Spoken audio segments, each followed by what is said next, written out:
Fantastic. All right, we'll get rolling. So, like I said, we're about to talk about how websites are making money. It's, as you can probably guess, I'm not from Las Vegas. I found last night pretty cold, and probably the main reason for that is that this is where I was a week ago. It's the middle of summer, so it was 100 degrees. Does anybody want to have a guess as to where that might be? Down under. Yeah, not Orlando. No, it's Australia, and specifically Melbourne. So that's where I live. That's where I'm from, and it's also where Flipper is headquartered. Have people heard about Flipper? Yeah, there's a handful. For those that haven't, we're the world's biggest website marketplace. So people who own sites that want to get rid of them, they come along to Flipper, they put them up.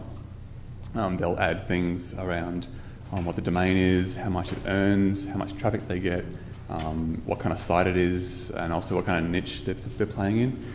Now you guys say niche, right? Because I say niche, so I'm going to try and say niche. If I get it wrong, yell out. I've been practicing, so we'll see how we go.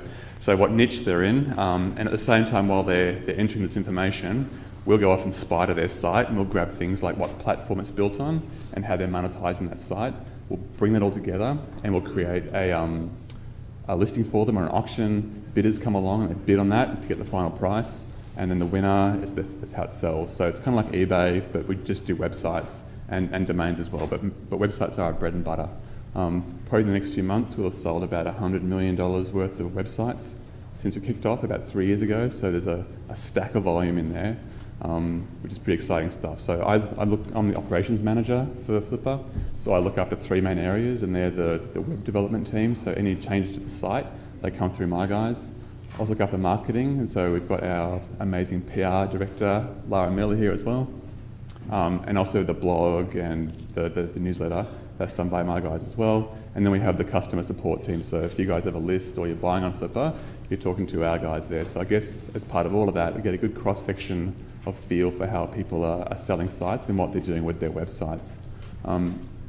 I don't know if you guys attended the buying and selling websites kind of panel yesterday. I'd love to spend all day talking about buying and selling websites, but I'm not going to. Check out that forum or that panel if you get a chance to see what they're talking about. Today I'm going to really kind of use that data we're getting and try and make some good insights as to where the market's headed in terms of monetization across niches, site types and the like. So let's look at the agenda. I guess before I jump into that, where a lot of this came from is just talking to website owners, and they're asking these kind of questions. So usually when I find someone who owns a site, I fire all questions at them, but more often than not, they start firing them back at me. So I had one example, a friend of my wife's who lives in Sydney. Her name's Steph. She owns a few small websites. She's earning about $7,000 a year. She was in a bunch of niches like party planning, baby wear, and I think weddings as well. And she was kind of saying 7,000 doesn't seem like a lot, but she wanted to know where she was falling down in terms of, was she not generating enough traffic? Was she not monetizing that traffic effectively? Was she just in the wrong niches to start with? And I think they're all good questions, and I think as people own websites, they kind of want to know how to benchmark that against them. So I guess, do we have people here that own their own sites? I'm hoping there's a kind of stack of them, so yeah, great. So this presentation will probably give you a good feel on how to benchmark your own performance around how you're going compared to the rest of the market. And I guess everyone else has some ideas on sites they want to execute on, don't we all? There's probably more sites or more ideas than we can possibly ever do. So this might be a good filter to kind of show which sites are more likely to succeed once you actually hit the market. So hope that explains it. I think it'll be a good session. So what I'll go with first is the approach. So kind of how we took this data and what we did with that to make it work to get the insights we're going to go through today, which will kind of frame what we're talking about. Next, I'll go through the average site profile. So this will kind of just set the baseline for how sites tend to be performing. And I'm going to focus a lot on how 2012 compared to 2011. And so when we get into the rest of it, around the niches, site types, monetization methods, primarily around advertising and affiliate programs, we can kind of see how, depending on what you do in these spaces, you can kind of beat the market to a certain degree based on having this baseline set. We'll also talk about platforms then as well, so whether it's WordPress or Drupal or Joomla, whatever else. So let's jump into it. I'll allow time for questions at the end, of course. So approach, this is how we did it. So if you guys have been to Flipper, you kind of see that we've got a full array of sites available for sale. So as far as the data was concerned, there's not much use including brand new sites in that. So we've really only focused on established websites. Now the definition of established can change depending on who you're talking to. And for the sake of this exercise, we've pretty much taken anything with PageRank. So it's been indexed by Google, Google knows it's existing, and it's got a PageRank of at least 1. So we've got a good spread there, and you'll see that in terms of when we get to like the baseline, it kind of sets that level a bit low. So we're also talking transaction data here. So we're talking about the data that the website owners have provided when they've gone to list, the data that we've kind of spidered from those sites, as well as the final sell price for those sites when they go to sell. Which is quite good. So all in all, we're talking about 8,000 transactions, 4,000 in 2011 and 4,000 in 2012. And we're talking about $30 million worth of websites. So there's a stack of websites, a stack of data, which makes it more indicative of probably how the market's moving and hopefully some good insights that you guys can take out of that. That's come through there, which is good. We're also going to focus on medians versus averages. Are you guys familiar with that? Because I wasn't until I started doing more and more of this stuff. I think everyone's familiar with averages, so you kind of take your data set. So I've got an example there in the kind of grey. I've got 10 numbers there. If you add them all up, you get 100 divided by 10, so the average is 10.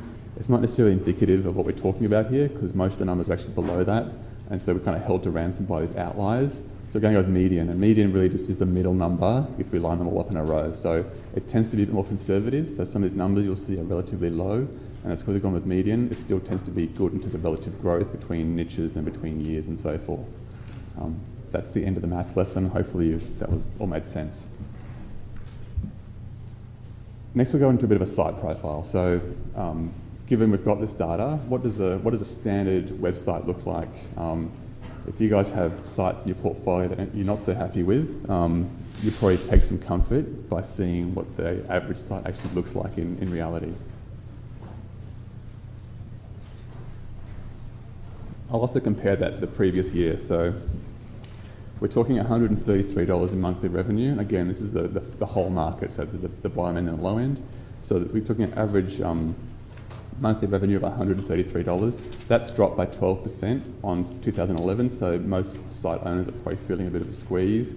But that's off the back of some major changes around things like Panda and the like in 2012. So we're seeing monthly uniques having dropped by a fair bit. So monthly uniques are looking at around 2,000 at the moment on average for sites, and that's dropped by like 40%. The reason that the monthly revenue hasn't dropped by quite as much is that website owners on the whole are getting better at monetizing that traffic they do get that's left. So we can see that the average value per unique is roughly about 4 cents, and that's increased by about 15% on the previous year. So I guess as site owners get better with monetizing that traffic, hopefully they can get that traffic back up again and they're well in the clear. Sale prices on the whole haven't changed a whole lot.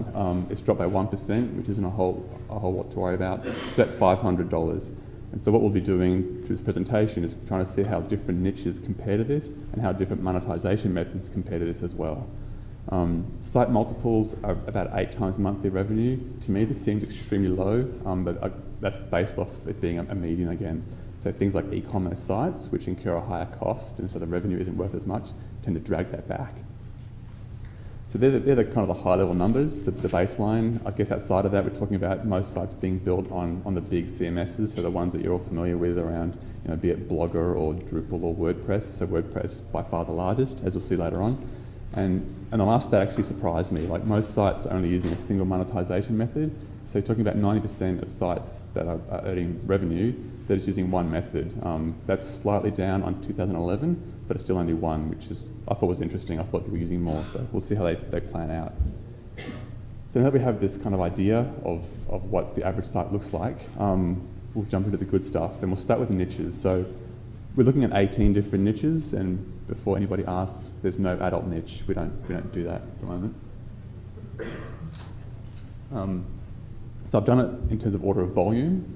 So looking at the top 9 niches here of those 18, I'm going to call them tier 1 niches. So the biggest one we have is internet marketing. So if they were ever to sell affiliatesummit.com, that's the niche that one would fit into. It's our biggest one. It also includes a lot of make money online kind of sites as well. And you can see that will influence performance as we get into the detail. Entertainment sites, so they kind of kick back and have a bit of fun sites. A lot of cat memes in there. They tend to do quite a lot of volume, and we'll see why later on as well. Health and beauty, so contact lens review kind of sites as well. Home internet services, and they're primarily around buying backlinks and buying web design, buying themes and the like. Technology, so general tech blogs fit into this niche. Then hobbies, which also include pets and also fishing and the like, so it's pretty broad. The third last one is business, so we're talking here about general business sites, things like legal information. They all fall into this general business category, so fairly commercially focused. Second last is travel, self-explanatory, and gaming. So gaming is primarily game review sites, sites around that are their own games, and sites about gambling. They all fit into that niche. Let's see how these guys look in terms of both revenue yield as well as when they go to sell, the capital they're looking at. So the red lines here, that's how much these guys are earning per month as a median price. So that's off the top axis. So if you remember, these guys are typically, like the average is around 133. You see that gaming, business, internet services, and internet marketing tend to really beat the market in terms of actual yields they're getting out of their sites.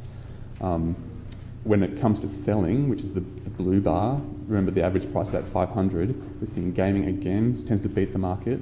Internet services does well as well, as does like home, hobbies, technology. And for some reason, internet marketing doesn't do so strongly when they go to sell. Now, most likely the biggest reason for this is that a lot of these guys are selling like one-off ebooks, and so they get this massive revenue trajectory. That doesn't necessarily hold when they go to sell, so they don't tend to perform quite as strongly at the point of sale.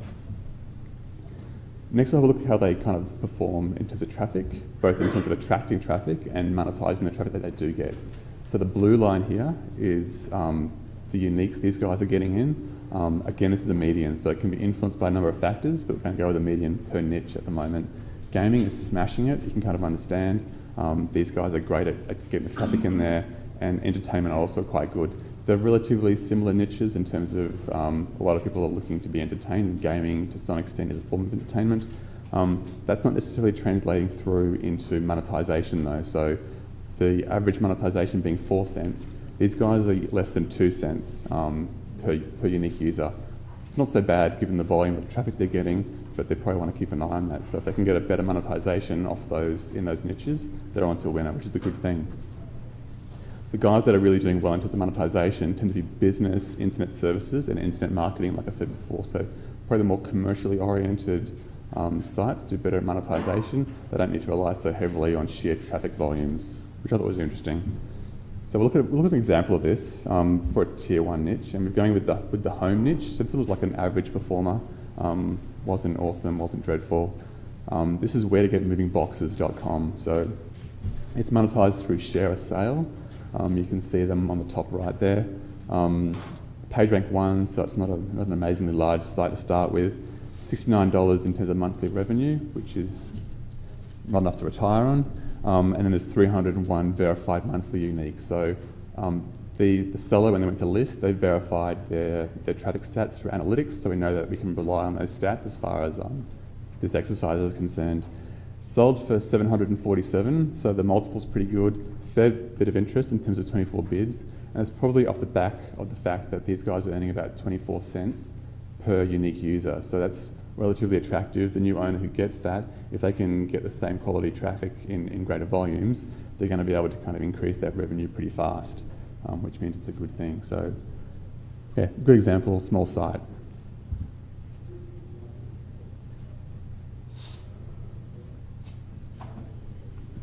For the next level down, excuse me, we're going to look at the tier 2 niches. So this is like the bottom 9.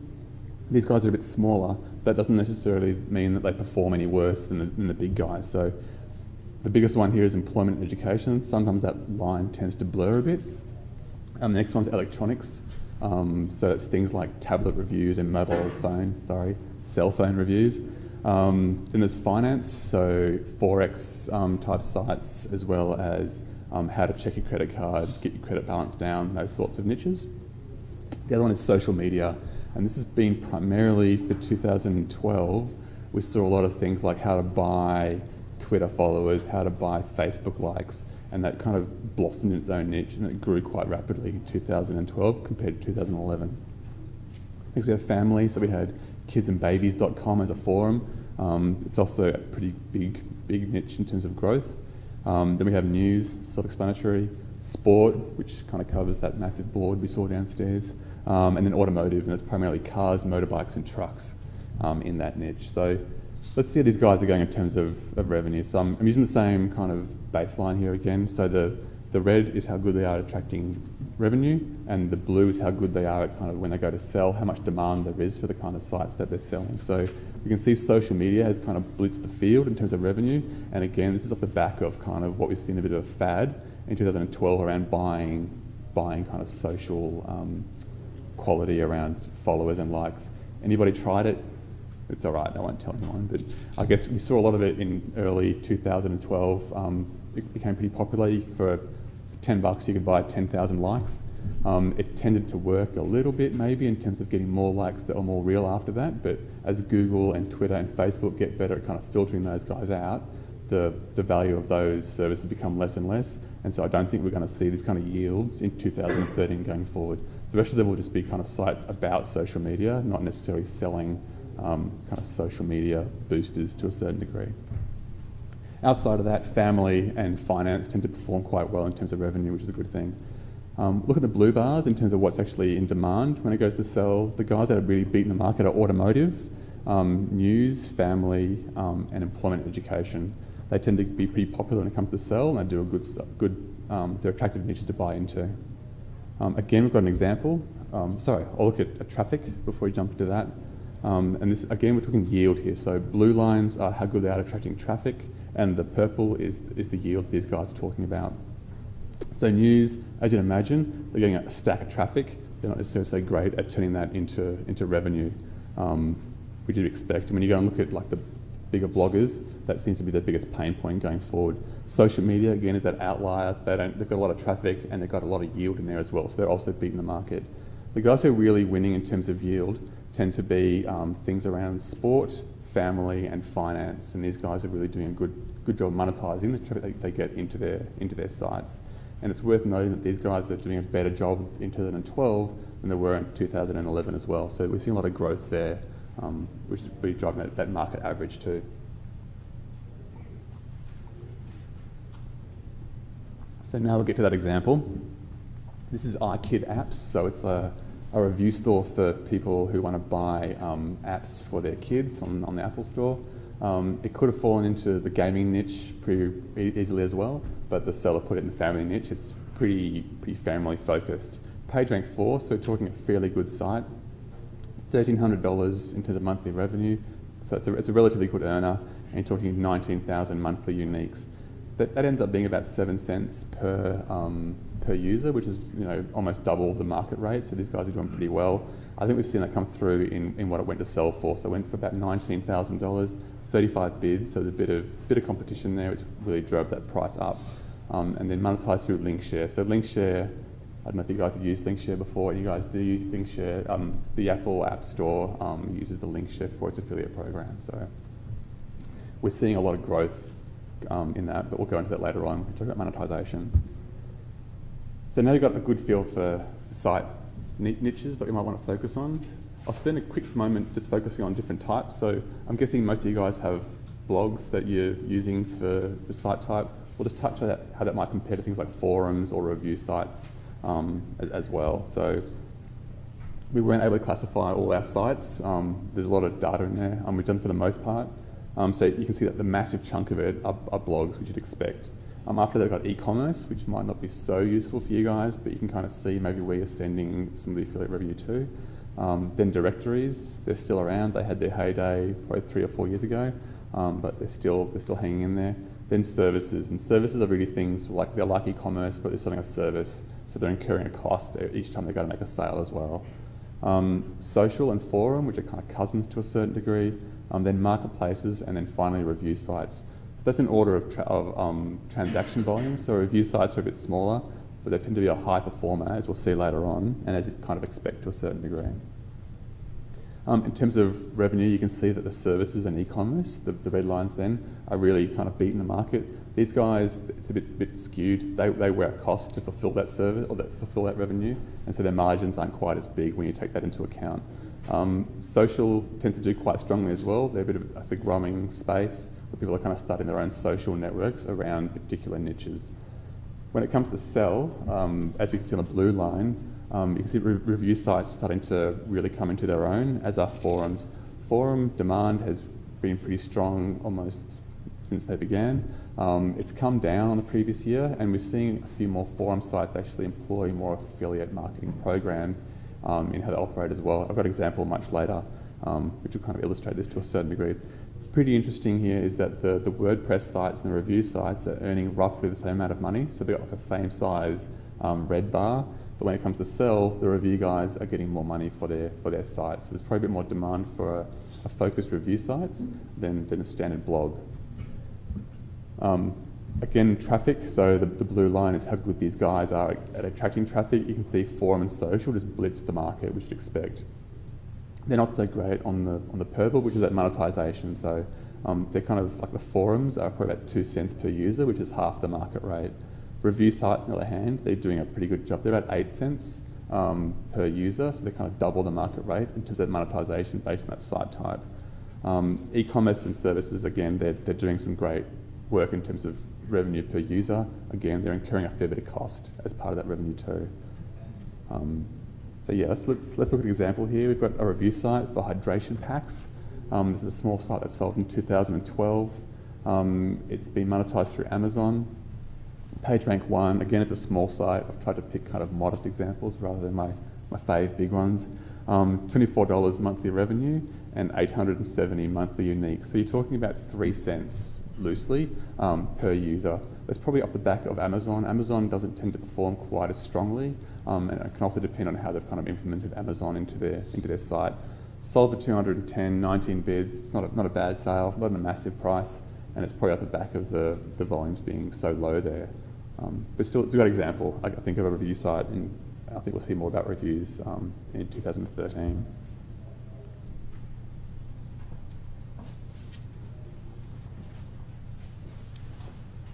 So we've got an idea on niches, what kind of site types.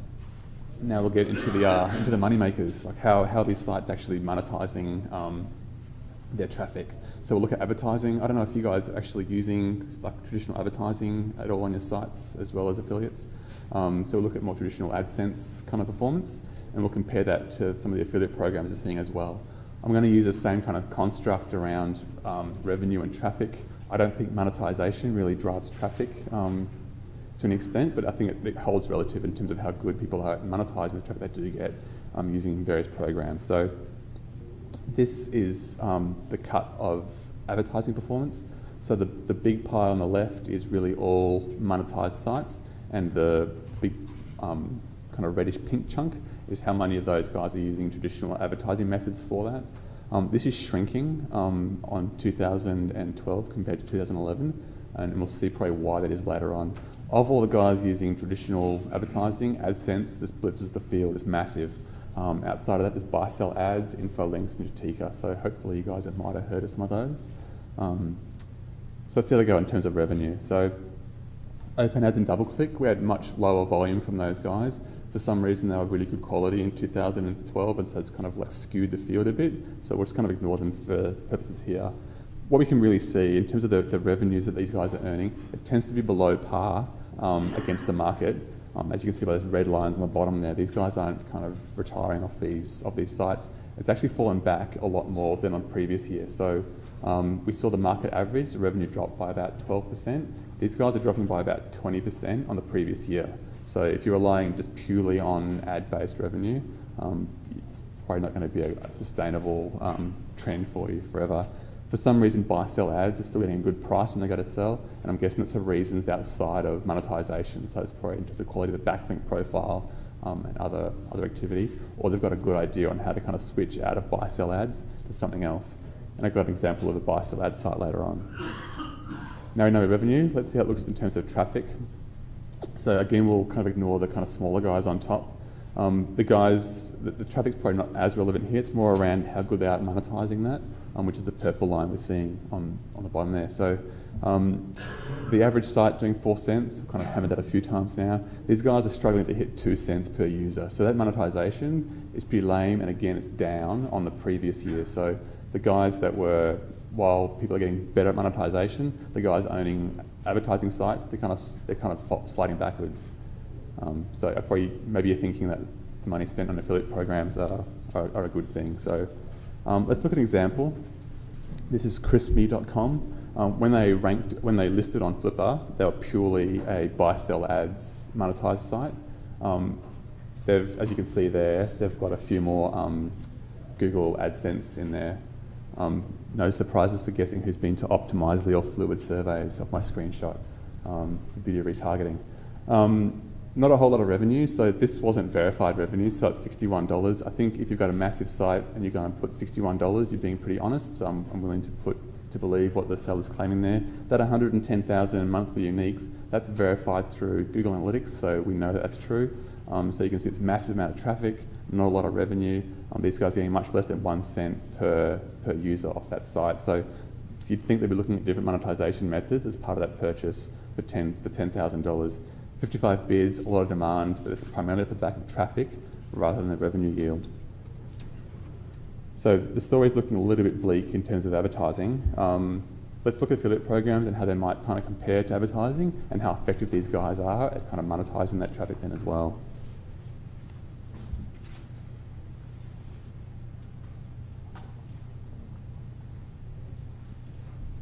So as you can see, the affiliate program or affiliate monetized sites on Flipper is a smaller proportion than advertising, but this is rapidly growing as you see them come through. And this is like around dollar volume rather than listing volume. So they're kind of coming into their own. So the biggest players in this space, hopefully these are all names you guys are familiar with. So we're talking, let's cut the end off, Commission Junction, Amazon, Skimlinks, Linkshare, which I covered before, CPA Lead, Share a Sale, you've hopefully heard of, ClickBank and Affiliate Buzz.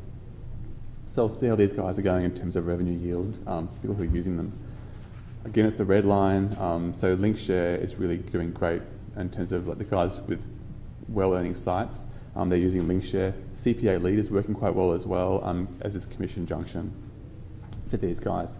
That tends to all be growing. I think when it comes to sell, Commission Junction aren't doing quite as strongly as something like Skimlinks. I had a look in the data for Skimlinks and I couldn't quite work out why these guys are selling for higher multiples. Sometimes there's a backlink profile again that kind of drives up that sell price, regardless of how much these guys are actually earning on the ground. So the more interesting thing I think is around yields off users. So let's jump into traffic. But as before, I don't think we're going to see your monetization method really driving in traffic. The more interesting thing here is the purple line, which is how good these guys are at turning that traffic into revenue. So you can see that affiliate buzz sites, which are earning a fair bit, aren't necessarily getting it that much in terms of yield. That's probably less than 1 cent. Again, it can depend on how the website owner has implemented that program, but we're talking averages here, so you can still beat the market. ClickBank is a good performer. Linkshare is doing strongly. Amazon's kind of holding its own. It's kind of matching the market in terms of 4 cents, and Commission Junction are kind of blitzing ahead. ClickBank has kind of fallen a bit back in terms of the yields that we've seen from 2011, 2012. The other guys are kind of stepping forward, so they're getting better at being able to kind of generate revenue from that traffic using those programs, which I think is a good story. I guess when you compare these kind of numbers to the advertising guys, it's really blitzing the field.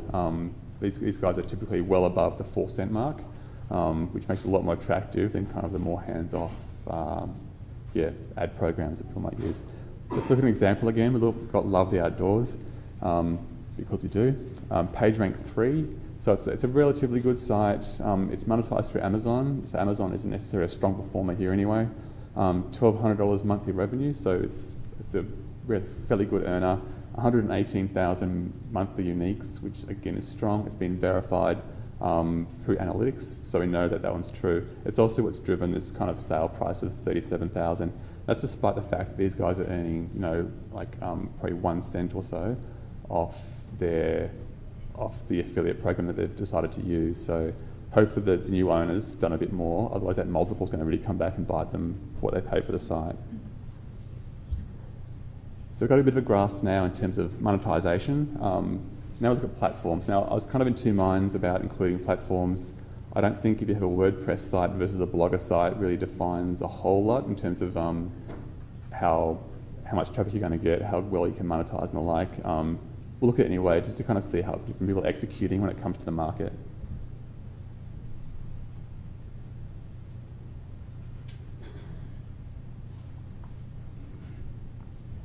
Now you can see, I guess on the left, we've not been able to classify every single site, or we've kind of got a long tail of different CMSs and technologies people are using. There's like Papaya and Ectron. I don't know if you guys have heard of these CMSs, but there's like this massive long tail which we just didn't include because the transactions aren't big enough and there's probably not enough volume in them to really be interesting to us. So of the ones we could classify, WordPress just blitzes the field by a long shot, which you kind of expect. It's grown by 8% on 2012 compared to 2011, and my guess is that we'll kind of see that keep going, almost forever. Joomla, which I thought was done and dusted, seems to be holding its own. We see vBulletin, which is really takes the chunk of the forum kind of platforms. Then there's Drupal and Blogger. Yes, people are still using Blogger. Then we see Tumblr, which has kind of come out of nowhere. We saw Tumblr being used in 2012, never before in 2011. And then Plig. People heard of Plig, it tends to be kind of the more non-branded, one-off kind of sites. So let's see how these guys perform. So we can see Tumblr doing really well. Again, it's a smaller volume, and it's probably some of the more bleeding edge, cutting edge guys trying out Tumblr, and so they're doing a good job in terms of monetization and traffic. So if we ignore those guys, we can see some of the outliers in terms of the red line. Things around Drupal and Joomla tend to do pretty well as well. WordPress, because it's so big, it tends to just reflect the market, so in terms of what their earnings are. When it comes to sell, I guess it's worth noting that, for some reason Drupal seems to be pretty good. When I looked at some of the examples inside there, it's probably for reasons outside of the platform, so it's like the backlink profile and some of the sophistication of the site that's actually being sold. When it comes to the traffic yield, it's also, again, you can see Tumblr, for some reason, Tumblr tends to be really good at generating traffic. These guys had relatively young sites, so it's worth maybe be practicing or trialing out Tumblr for a bit. You can see Blogger and Drupal being almost neck to neck in terms of traffic and monetization. The difference is that Blogger is pretty much on the way down. They were much higher in 2011 than they were in 2012. Drupal's been the reverse. I used to play with Drupal about 4 years ago and I gave up because it was too hard, so maybe they've fixed something there, which is pretty interesting. We can see Joomla really doing well in terms of traffic conversion. That's off the back of being a lot of e-commerce sites being built on Joomla, which is kind of skewing that number as well. So let's look at an example. I've picked vBulletin, so it's a forum software site. And this one is 3roms.com. Do people know what a ROM is? Because I saw that they had no idea. I asked our devs. It turns out, I get this right, if you want to play like a PlayStation on your laptop or your PC, you download like a PlayStation emulator.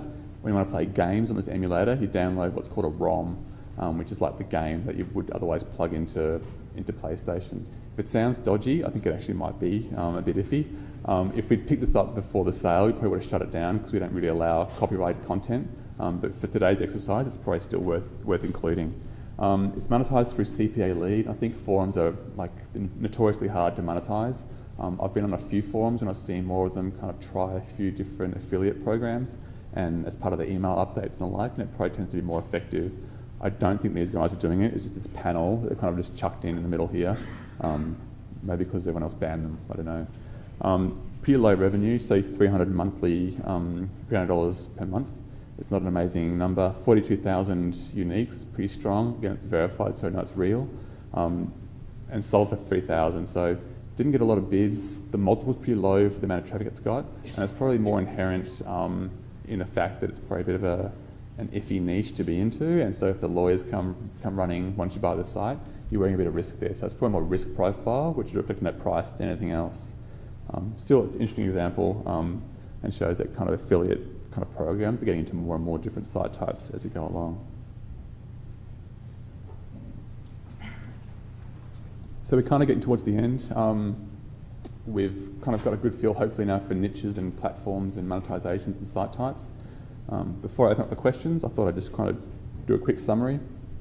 So for those of us who've got sites that aren't going so well or didn't go so well in 2012 compared to 2011, I think you take comfort in the fact that you weren't alone. That's pretty typical of the market. Offset by monetization. So if you didn't do so well and your monetization's dropped, you probably need to do a bit of work there in terms of trying to get that back up, because on the whole, people are getting better at monetizing their sites. Median sale prices have held steady, so given that people are better at monetization, and there's probably a few buyers in the market, sites tend to sell for still the same amounts that they were selling, say, a year ago. Let's wait and see what happens in 2013. Not all niches are created equal, so if you go more commercial niches around, say, business, finance, and the like, these are more likely to give yield in terms of out of that traffic. And outside of that, gaming, family, entertainment kind of niches tend to do well off the back of generating stacks of traffic, and then monetization being a bit more iffy there.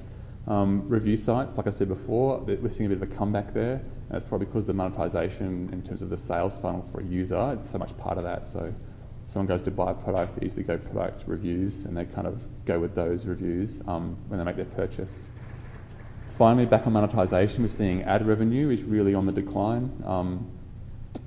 If you're reading blogs, you probably have noticed that before as well, while affiliate revenue seems to be kind of on the up and up for the most programs that we're seeing, which is quite encouraging when we look around today. So last point there, WordPress, hopefully you guys are already using or at least toying with it. So there's a lot in that space, especially around plugins for monetization, which is probably why it's so popular. That'll just be the big player for forever as far as I can see. Having said that, keep an eye on Tumblr. I think it's worth starting up a Tumblr blog. It's amazingly, it's inherently social, I guess, to a certain degree, and also pretty customizable. So you can insert a lot of affiliate stuff, AdSense, whatever else, you can plug into it relatively easily, and then you kind of avoid the hosting cost to a degree there as well, which is also kind of attractive. So they're my key takeouts. If you want me to join the dots, let's say start a Tumblr blog about gaming, reviews, monetize it through Linkshare, and you'll be rolling in it. So that's the takeout for it. That's all I've got. I'm happy to field loads of questions around the data and selling websites in general. They're my contact details, so feel free to ping me. Otherwise, ping the guys at Flipper. I'll be back there next week, and I've got cards to pick up outside of that. So open to questions.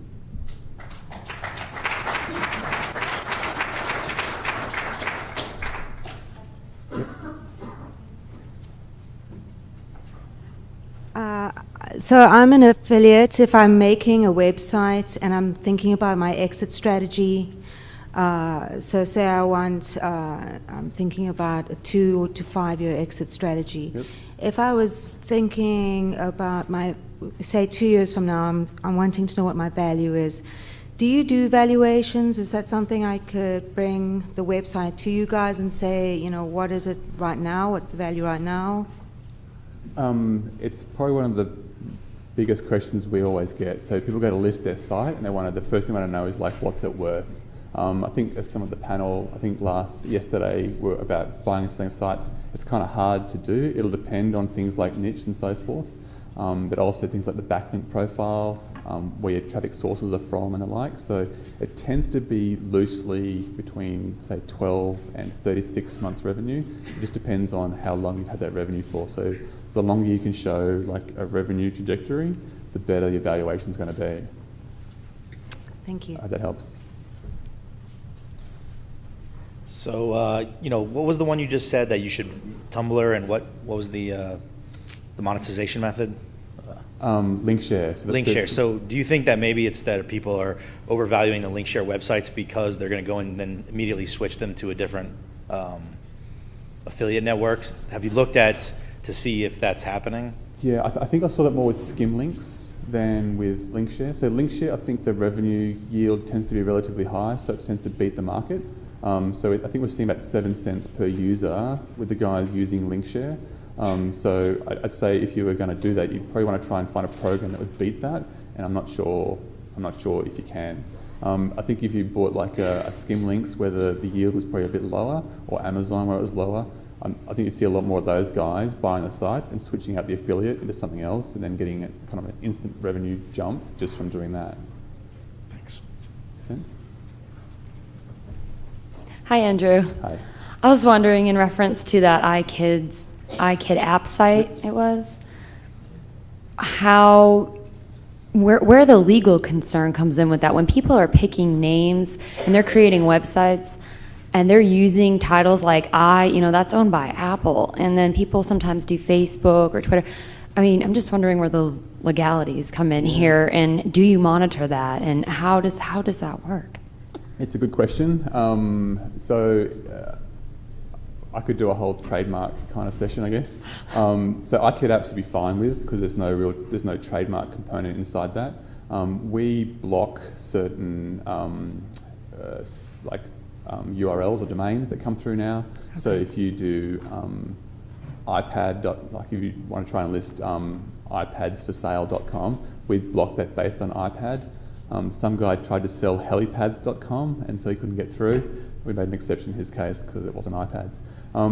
I think the main thing around the trademark component, and it's probably worth reading up on this if you're when you are buying domain names, is that it's more around the intent of what you're selling and what you're passing yourself off as, rather than the trademark component in the name. So I think there's a Facebook blog, I can't remember the name of it, or Inside Facebook I think it's called, and those guys are a massive blog. It's all about Facebook, and Facebook haven't shut them down, even though they've kind of used their name. So it's kind of case by case. People tend to be kind of conservative, like where they think that anything that might be a trademark violation is. But yeah, it's worth doing the homework. You can get a lawyer pretty quickly to have a look at it, and they'll make a call for you and be able to give you some good advice on that. But yeah, iKid apps I think is pretty safe.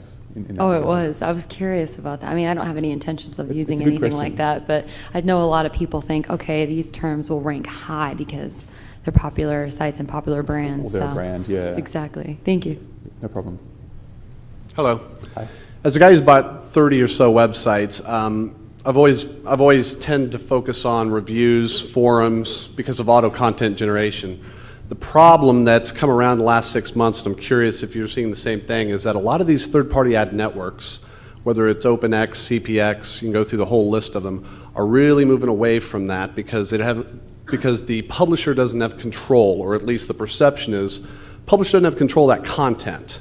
And so unless it's properly moderated, the issue is that really the CPMs are coming down substantially on, in my perception, on those user-submitted content properties. Yep. Curious if you're seeing the same thing. It wasn't covered in your presentation, so I thought I'd ask. Yeah, so the biggest example we have of kind of the UGC sites are forums, and they've been notoriously hard to monetize.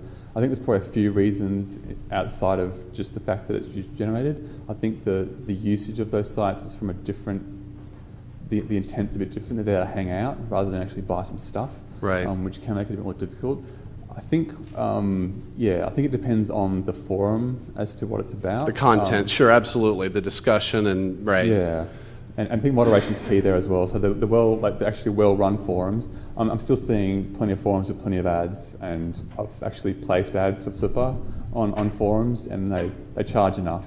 To they're doing something, but again, you're always checking the kind of quality of the discussions. Right. Okay, thank you. No problem. So Andrew, as a Flippa insider, Yep. Can you comment on selling a site? Is there an advantage to a starting price of 0 or a reserve price or a private sale? What trends do you see there? I can give you a quick snapshot there. So when you go to sell, private sales tend to do poorly, simply because there's not a transparency around the price setting mechanism. I think website valuations are notoriously hard, and so when you see a private sale, you don't really know where to start. So when you've got an auction, you can see people bidding, you get a bit of a feel for where the market's at and where it might end up. People start with very low opening bids to try and get a bit of interest in the site, and then you might see, say the site's worth $100,000, if they're selling for $1 to start with, you kind of see the different buy types come in. The problem there is you want to qualify your buyers. You don't want just any Tom, Dick and Harry to end up winning your auction, and then they're a pain in the bum to work with. So most people will kind of set the price, the opening bid, to kind of match their expectation, and so that when they go to kind of vet their buyers, it's worth doing that rather than starting at the bottom end who might never actually pay the kind of price you're after. Finally, on reserve, the lower you set your reserve, like as soon as an auction goes past reserve, people pounce because they know that it's whatever the price that the auction ends for is what it's going to sell for. So low reserves are good. And does duration matter? That was the other thing I forgot. Depends on the site. If you've got like a $120,000 site with a massive amount of traffic and backlinks and different monetization methods, the buyer's going to want to do different levels of due diligence on that site, and so you're probably looking at about a 30-day auction to get that rolling. If you're a brand new site with no traffic, 3 days is fine because it's just there's not much work to do. They can just kind of bid and run with it. Anything in between, so you've got traffic and no revenue, you put on a bit longer. Traffic and revenue, again, you go longer after that. So it really depends on the complexity of the kind of review the buyer needs to do before they can place a bid confidently. Thank you. No problem. Hi, I was very interested to see the representative sites where you were showing out of each area, like the moving boxes site and everything. I'm assuming that data was taken from the Flippa listings after the sales were completed? Yeah, spot on. So the seller entered their details. In most of these cases, they verified their analytics. So rather than enter a traffic number, they just kind of hit like collect from analytics, and we kind of log in through the Google API into their analytics account, grab their stats and put it on the listing. So those ones are pretty robust. The revenue claims tend to be more seller provided, and so sometimes they can be inflated, but some of those examples are pretty low, so I'd be surprised if they were inflated at all. So. Now, you also had various averages, means, medians, and so forth for various areas. I'm assuming you compiled that out of some sort of database. Is that data available, like sort of in a tabular form, or does one have to just go in and slug through all the completed sales and combine it all together in a spreadsheet or something? Yeah, I've got the data on a spreadsheet, so I kind of crunch these numbers over the Christmas New Year break. Some of these auctions, when they end, they hide their auction, like the buyer or the seller doesn't want it to be publicly available, and so they'll hide that. We've still included that in the data here because it's summary data, so we probably can't share the data necessarily. I think going forward, we'll be doing more and more around kind of exposing this kind of data to people like yourselves, so you'll see more of it. It just won't be necessarily at the listing level. That would be very useful. Thank you. No problem. Just a quick question, whether or not you have any information on the WordPress, what types of templates are being used predominantly, or if it's just a generic category? I've tried looking at the templates. So when we check the site, sometimes we can work out what templates they're using. Okay. It seems to be pretty broad. A lot of them using the default template, and I'm guessing they're hacking that somehow. Okay. But our data is probably not comprehensive enough in terms of when we get that to be able to make that call. Okay, I just didn't know if it was listed or anything like that. No. Okay. Sometimes people will kind of mention that when they go to sell because they've paid for a theme, and they want to kind of say, you know, when you buy this site, you get this theme as part of it, and you've got the license for the theme. Okay. But it's not really in a way that we can use to kind of make insights from. Okay. Thanks. Unfortunately, would be interesting though. Great presentation. Thanks. It seems like most of your data is based on gross revenue. Did you look much at the net profit? Because obviously for an e-commerce, it would be very different from some of these I think sites. It's a good question that came up yesterday in the buying and selling websites discussion as well. I've gone with revenue here because it's the most reliable in terms of being reflective against the sell price.